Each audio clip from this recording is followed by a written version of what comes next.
Hey guys, it's Naya, and today I'm going to be playing a game. It's called Is It Love, Peter? It's a vampire story, and let's just get into it. This lady's name is Miss Chocolate, and hi, welcome to Is It Love, Peter? To continue, tap the text. You are now the heroine of a virtual love story. The choices you make influence how the story processes. You can unlock secret scenes and beautiful hidden images. To find out which chapters the images are in, use the menu top right to select the album. Okay. If you miss any images, you can start the chapter over again by using the menu top right, then select chapter. It's up to you to discover which choices unlock the secret scenes and their images. One last thing, as you go through the story, you use energy points. Each day, your 300 energy points are filled free of charge. You can also win up to 100 points daily thanks to the minigame in the menu. When all your energy points have been used up and you don't want to wait until the following day to continue playing, you can get bonus energy points from the energy menu. As you're new, I'll give you an energy bonus now. Pick it up for free in the energy menu. There, now you know everything you need to before beginning your adventure. Do you have any questions? I got it all. I want to start playing. Great, just one last thing. You need to tell me what you wish to be called in the story. Okay, I'm going to just put my name.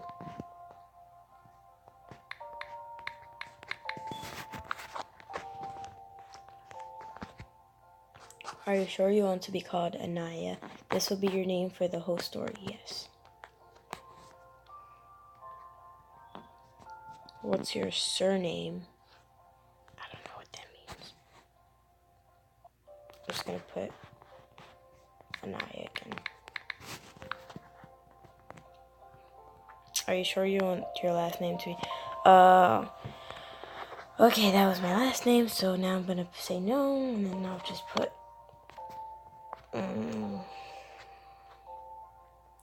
I kind of don't want to have a last name, but I'll just put Rodriguez.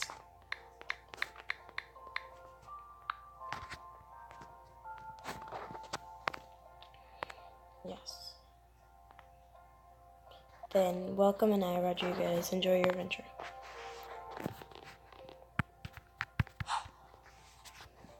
Save your progress. Link your game to your Facebook. No. To be sure you never lose your progress. Well, choose. No, thanks. Chapter 1. I'm excited, guys. For 2 weeks now, I've been working as an pair for a strange family, the Bartholis. I say strange because in addition to their mansion, the perfect setting for a horror movie, they are particular.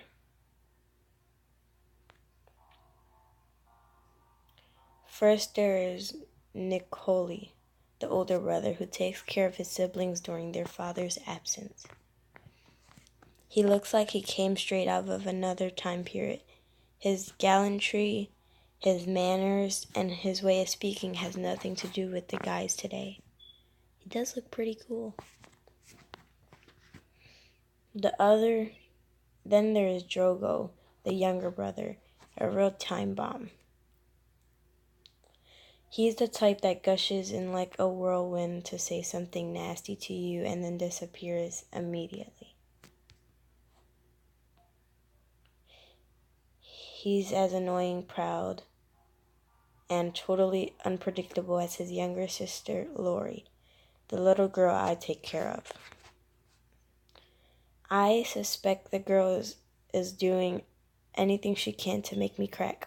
Who knows, maybe all her nannies ended up in the asylum.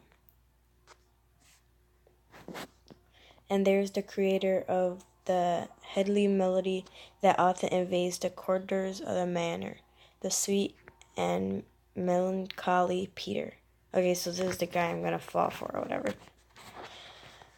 I sigh and close my eyes to enjoy the melody. Peter doesn't leave my thoughts since I moved in with the Bartholomews.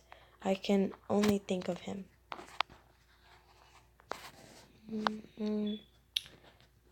He's mysterious. I don't know why, but Peter amazed me. He's so handsome and at the same time so secretive. That's what the heck? That it's difficult to start a discussion with him. A real UFO in this family, he always seems to be above it all, as if anything in our world doesn't interest him.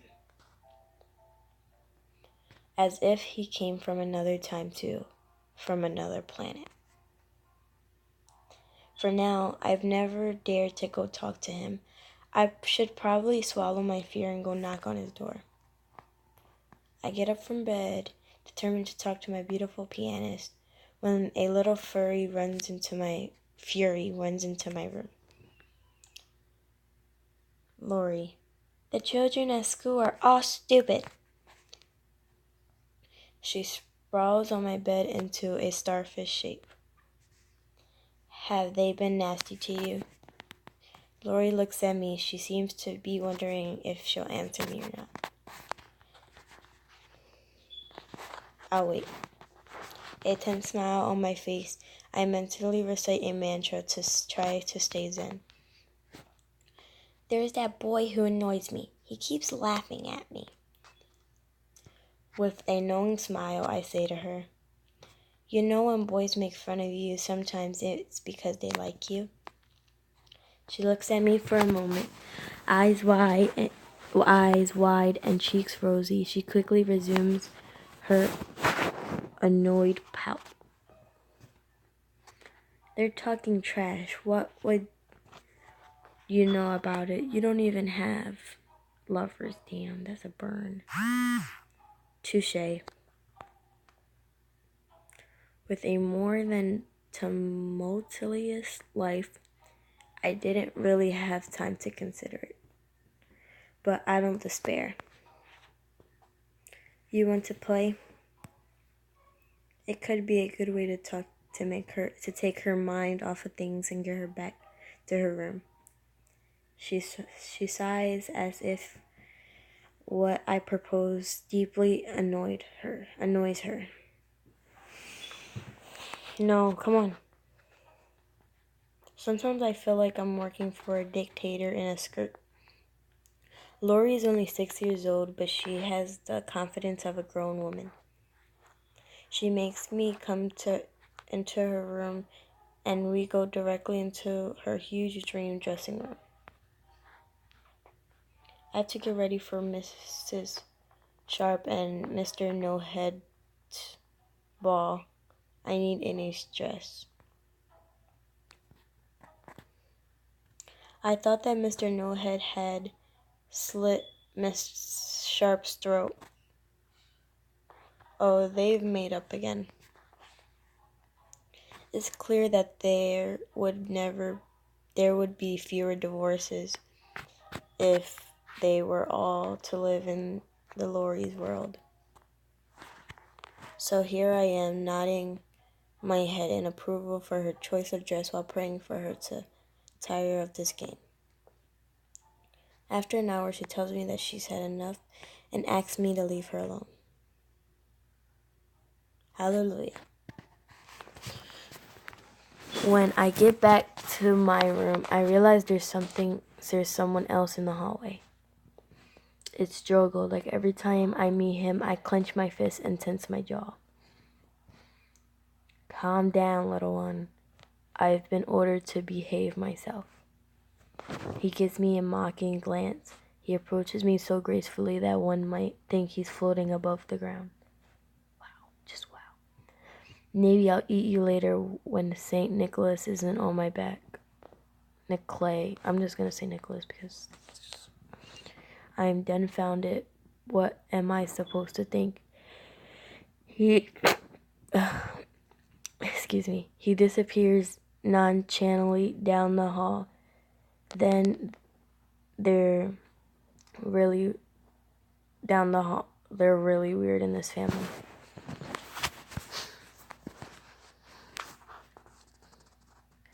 A little shaken, I find my room. I won't let him get to me. Did I do right in coming here? What should I pick? I'm gonna pick A. I've experienced enough hardships in my life not to be shaken by these two. Time passes and night falls. The mansion is silent, dark. From every window, I can barely see the street below. I lose myself for a moment in my thoughts when suddenly again I hear the sound, sweet and melodious. Excuse me. Guys, I literally can't talk right now. Sweet and melodious. Oh my god, I'm just gonna skip that word. Echoing my nocturnal melancholy. Peter is still playing. Lord, he's as captivating as the song he's playing on his piano. I have to talk to him. Now that's enough. I've been fantasizing about him for days. I have to force myself to go talk to him. Feeling nervous, I open the door to my room to see which room the sound is coming from. I kind of want to knock on Drogo's door by mistake. The melody comes from one of the rooms a little further down the hall. The door of the room is open slightly, and I see a dim light. Suddenly, I approach, as though I'm hypnotized. I've never heard music so sad and so beautiful. It's as if each note wraps itself around my heart gently, almost tenderly. I'm not really into classical music. I always like the sound of piano. I love classical music. It's somber, haunting notes. The music is eternal. Without a sound, I peep into the room. It's dimly lit, and I see a large bookcase and some posters scattered here and there on the walls. But my eyes are immediately attracted to the piano at the back of the room and to the man who's playing. His back is large, his waist is slim and well defined. I only see his shaggy, ebony hair caressing his neck. Well, it's now or never. I'm really curious about him. He worries me a little. I'm really curious about him. Dang it.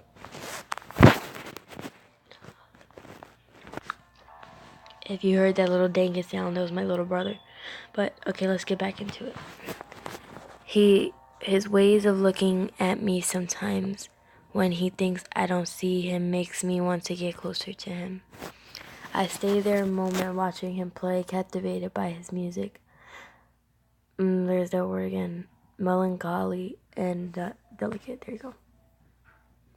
His head sways to the rhythm of the notes as if the outside world no longer existed. Only him and his pain, which he expresses with his fingers twirling over the piano. Actually, I should go. It's not quite the moment to get to know each other, so I back out slowly. Coward. The floor creaks under my feet. Shoot. I barely have time to look up before he's standing in front of me. I swallow. Oh boy. He's magnificent. He's disheveled black hair, frames an angelic face with fine features. His hair is blue, bruh. Even in the dim light, I can see that his eyes are a brilliant green, bewitching. Damn it, he's as beautiful as his music. What are you doing here? You shouldn't be here. His voice is soft, almost sweet. I rarely heard a voice so beautiful, so particular. He should use it more often.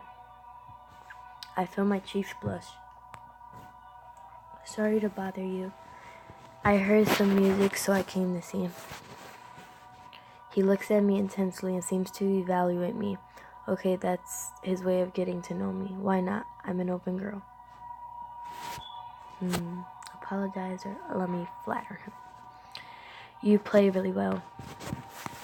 I've rarely heard music so sophisticated and at the same time so touching. He ignores my remark. Damn, how dare you? I often play the piano late at night. I'll close the door next time. Please don't come back. Damn, seriously? His coldness hurts me. He's so mysterious, so cold. His words hurt me. I'm just trying to have us get to know each other. I really want to know more about him to discover what's hiding behind those beautiful green eyes. But he really doesn't seem to want to reveal himself.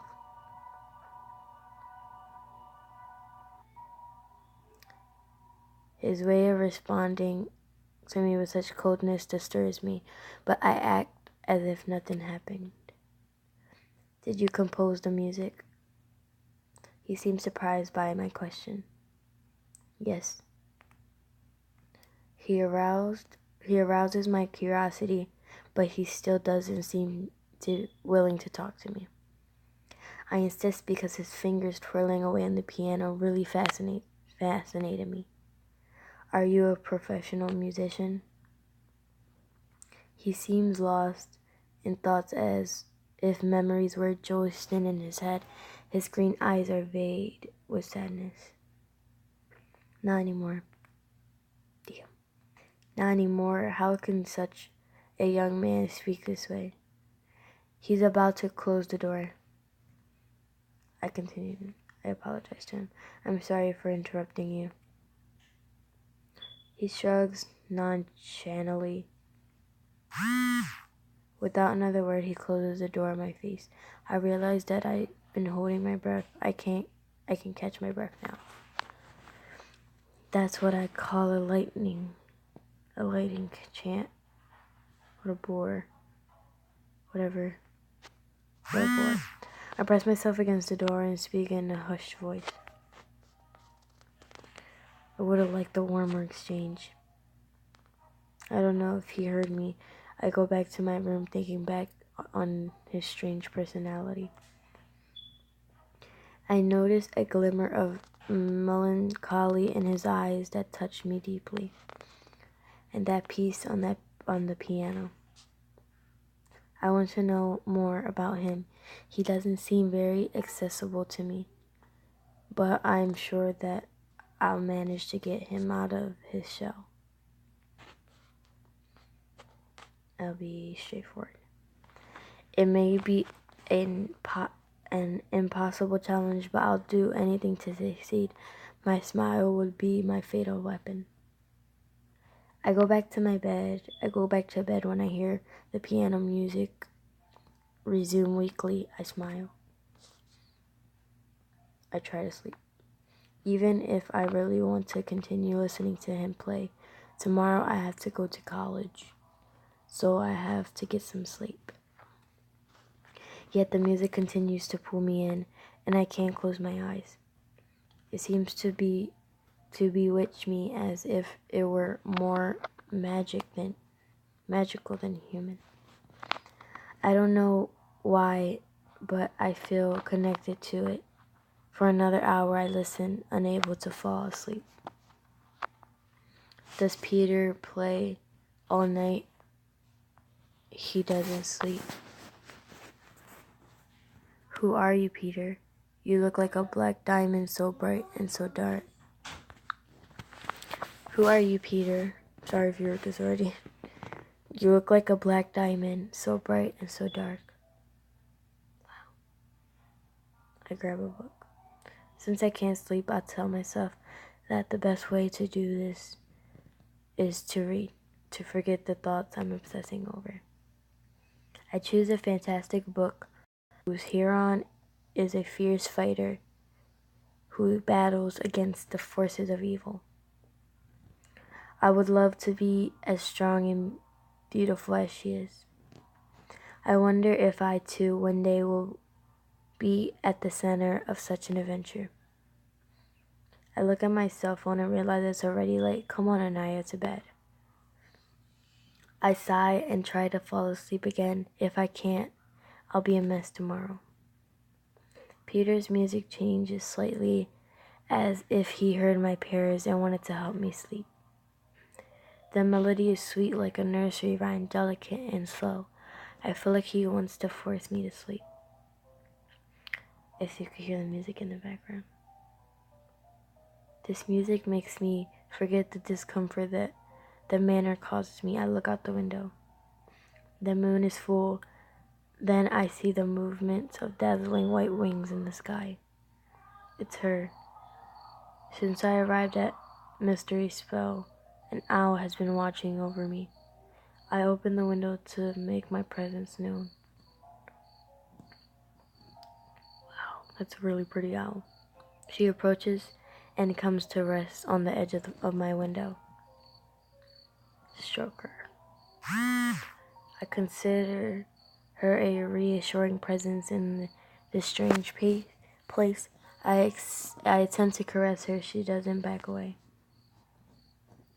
My relationship with this animal is so special that I even gave her a name. Let's name her Alexis.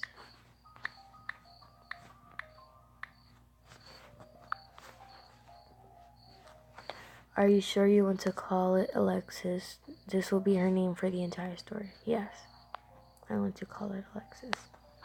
Alexis gives a hoot of satisfaction and flies off again. She moves away into the forest that extends behind the garden of the manor. That place looks huge. I close the window and I go back and sit cross-legged on my bed. I close my eyes and focus again on the tune that Peter's playing. Little by little, I manage to get some sleep.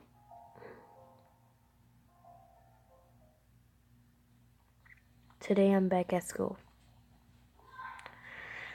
I'm excited or am I stressed? It's college. I'll be excited. I love going through these corridors filled with students bubbling with energy. I've already taken on some habits. I go to the cafeteria to meet my new friend, Sarah. Sarah is happy, optimistic, and entertaining. It puts sunshine in my gray days, punctuated by the emotional outbursts of the Bartholi family. Sometimes at the manor, I feel lonely. She always knows how to cheer me up.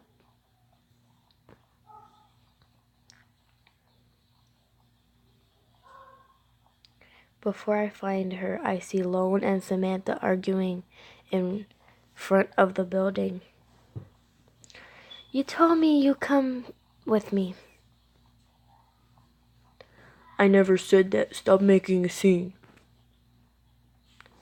I ignore them. I don't know what they're talking about, but it doesn't sound very enthralling.